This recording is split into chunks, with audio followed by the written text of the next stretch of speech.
But what is self-esteem exactly? You're actually doing this good to prove to yourself that you're not inferior to them in value. Because deep down inside, you feel that you're responsible for the success of this relationship. And if it fails because of you. But you have no choice but to challenge it. Or else you will find yourself subject to a certain belief that destroys you. I'm Mustafa Abdul Latif, your friend on the net. Hi everyone and welcome to my channel, your friend on the net.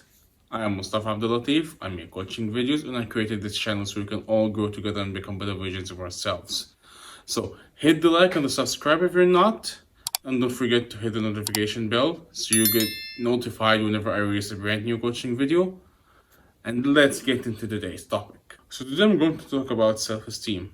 But what is self-esteem exactly? Self-esteem is basically how you see yourself as a person, the value you give to yourself as a human being. So, why am I talking about such topic?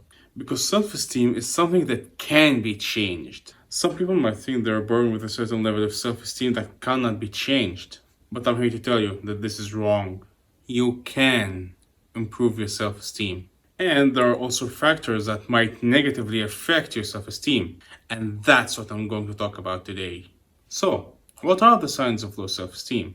There are several personality traits that indicate low self-esteem. You might have the impression that these traits are totally natural and they're common, but I'm here to tell you that this is wrong.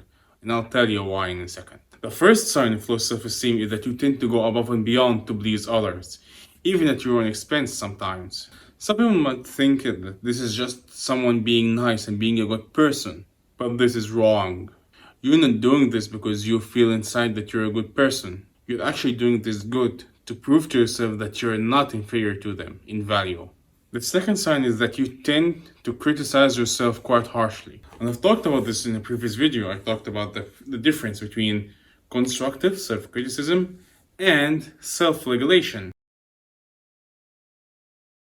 The third sign is that you tend to doubt your decisions no matter how small they are. You tend to have a serious hard time taking the simplest decisions, such as deciding what you're going to eat in a restaurant, for example. Not to mention, it's pretty difficult for you to demand what's yours, what's rightfully yours, because you tend to doubt whether you actually deserve that or not.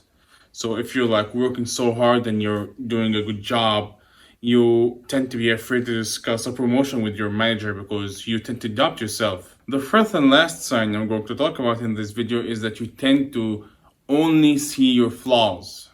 Of course, there are other signs that indicate low self-esteem, but those four signs are the four most common signs that tend to manifest themselves the most. Now that we've talked about the signs of the self-esteem, what actually causes low self-esteem?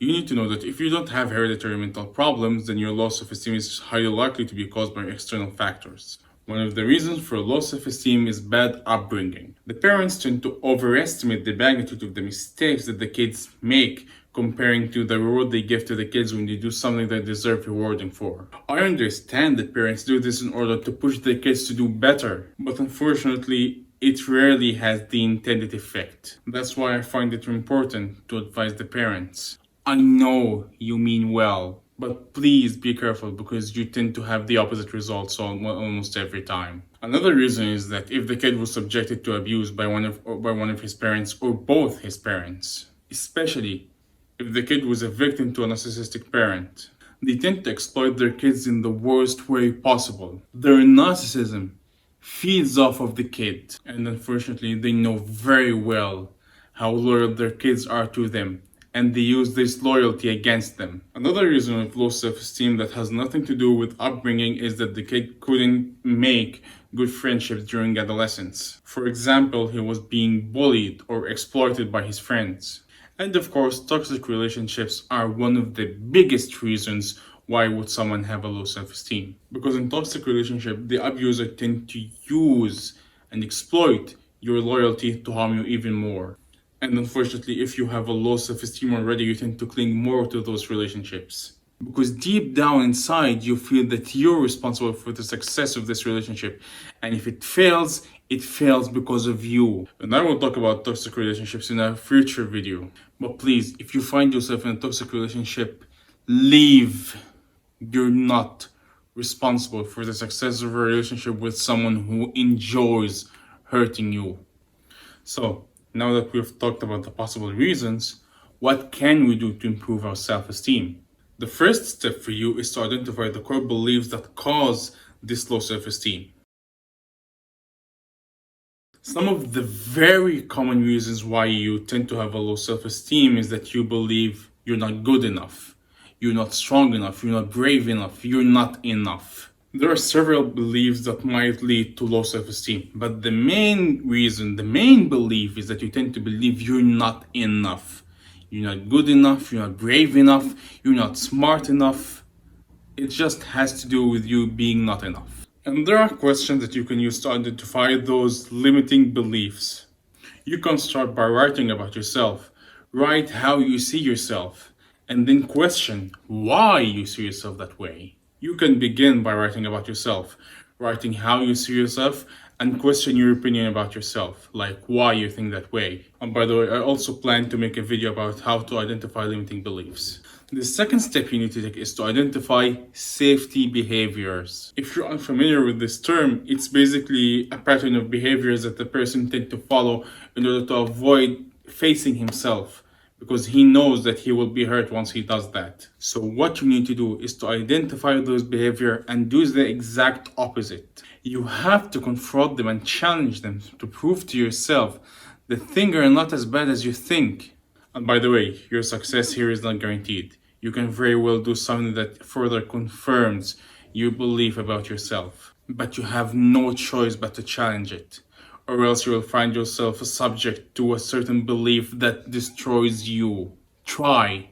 And if you don't succeed, try to find help from someone who loves you and cares about you. Someone who's willing to give you the support and the comfort you need. And if things are too difficult to handle by your own, go to a therapist. Don't be ashamed of doing this, and believe me, the price you're going to pay for not taking an action is significantly higher than the price you're going to pay on your pursuit to change. Change is not easy, but necessary, and believe me, the things you want the most are where you least want to look. And with this, I wrap up my video, but I'm curious about what you think. So tell me in the comment section below what you think that can be done to improve your self-esteem other than the techniques I mentioned in this video. See you next time.